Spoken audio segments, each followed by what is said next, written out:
Start recording now. Yo, yo, how do I make a background? This isn't a background, bro. I'm actually out here.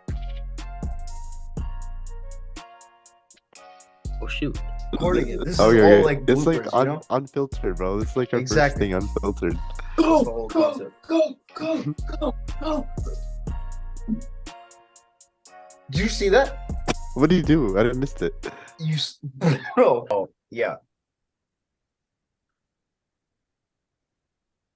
Do you think a film can change a person's outlook on life? Yes or no? Definitely, for sure. What's a film that's done that for you?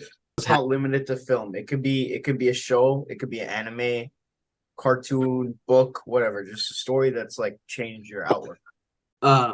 Naruto. When I first watched Naruto, I was the type of kid before who was like, dude, if you watch anime, you're a weirdo, bro.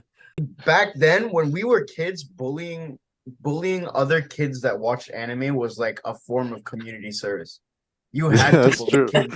That's You had true, to bro. bully kids that watched anime. You had to. Awesome. It was just Like, normal. but like If back you then, didn't like I would bully still kids who watch. watched anime, you were the weird one. I still watch anime either way. Like I didn't care. Yeah, true. I remember one of my friends, his name was Aaron, and he always used to say in like eighth grade, like, "Dude, you gotta watch this. It's so good." And I'm like, "Bro, shut up, you weirdo." I went back to him like a couple years later. I was like, "Dude, I watched Naruto, and that was like my most favorite." That came Like, around. I hopped on and I watched the first episode. I was like, "Okay, so there's this kid who's having troubles. He's seen as a monster, but even though he's seen as a monster, he's using that as his fuel to work harder. He's using like bad things that's said against him, and he's trying to like use all of that and prove his village or like his people wrong. And like, Right. Perseverance. yeah, basically like seeing that like, Perseverance. he took everything bad and turned it into something good. Basically, like it kind of just shows like as you grow up, you're gonna have troubles, man. Like you're gonna have be in like tough situations, but Yeah. the outcomes, like look at the outcome, bro achieves the dream of Hokage, bro. Like so, Oh like shit! Here we go again. basically, it just taught me like It's an interesting point you made up. I think it's a good quality to have. There's something you can learn from that show is that like the quality of being able to like if somebody encourages you and somebody says, "Oh, you're doing good," that's good motivation, right? You're like, "Okay, cool, I'm doing good. I'll Yeah. keep going," right? But it's yeah, hmm equally, if not even more important, to be able to take the negative and take something like somebody saying you suck and taking that and being like, "Okay, watch this. I'm gonna show you." And it's like you hmm can take both forms. You can take positive and negative, and just use that to like drive you. hmm So, what's your film that's changed your life? One of the main movies that are really influential for me is probably Lord of the Rings. And in my opinion, it's like the peak.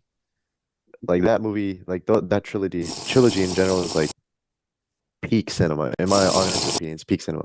The story, the writing for those films, and a lot of different themes too. You can talk about greed as well through Gollum.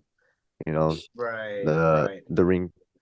It's like looking at it from a symbolic perspective. The ring can be seen as relating it to real life is greed.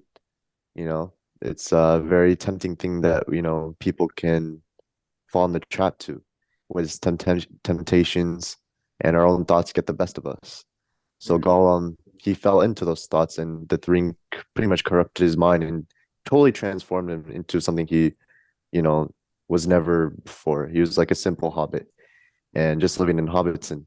But that ring just completely changed his whole perspective. It corrupted him so much. And So your takeaway from Lord of the Rings, or the one of the main takeaways, is the concept of greed and how giving into certain desires can lead to a path of self-destruction. yeah, that's a key takeaway. Honestly, like from the ring, the concept of the ring, the ring of powers. There's like many there's about 9 rings that are given to like the kings of men and all the other races, in Middle Earth. And they all fell into like Sauron's trap, the temptation of power, wanting more.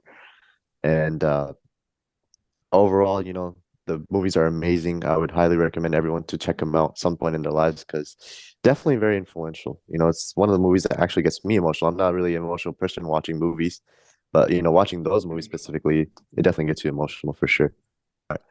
But we want to go to you too, Fez. Like, what's one thing that's very, influential to you, like whether it be a movie, anime, or show? All right. For me, it's did he leave? Yo, there's no way. There's no way, bro. All right. For me, it's Daredevil. Mhm. For me, the biggest takeaway from Daredevil season 3, and everybody always laughs and like is caught off guard when I bring this up, but the main character's relationship with his faith and his religion. He's just a superhero, but he's religious at the same time. And not only it's not just like some kind of cliche thing where he's like, oh yeah, I'm a superhero, but I'm also a Catholic dude. No, it's like his religion is the thing that drives him to be a superhero, which I thought was really, really interesting. His mental blocks, his goals, his strength, his fears, his weaknesses, they all come from the same source, which I thought was super, super interesting. Very true. And like the concept of religion in general, like it's not very common in Not, any no, other superheroes. no, And it's that's not. I definitely agree. It makes Daredevil pretty unique.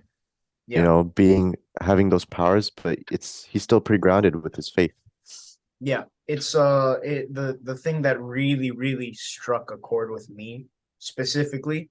For anyone who's watched the show, it's season 3 where he runs into a block with his faith because he faces a bunch of adversity and he comes to a block where he starts questioning his faith, like why am I doing all this stuff if I'm just getting all this like bad stuff in return, right? It's the age old question, like, oh, why would a loving God like create all this misery for people that he loves, right?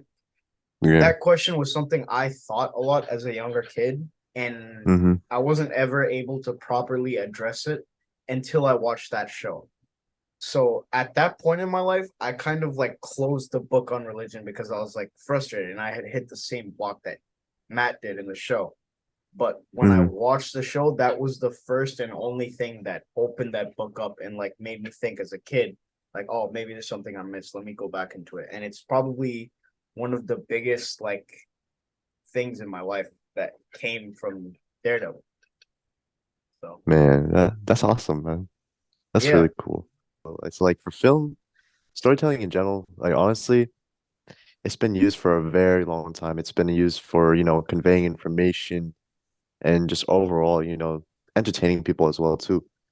And I think this is a well-known fact too that most of the time, like people will most likely remember stories rather than, analytic information like facts or stuff like that, yeah, because yeah, it's because of the fact, we develop emotional connections with like characters and through the stories because sometimes we see them in ourselves too, something that there's a character or something that stands out.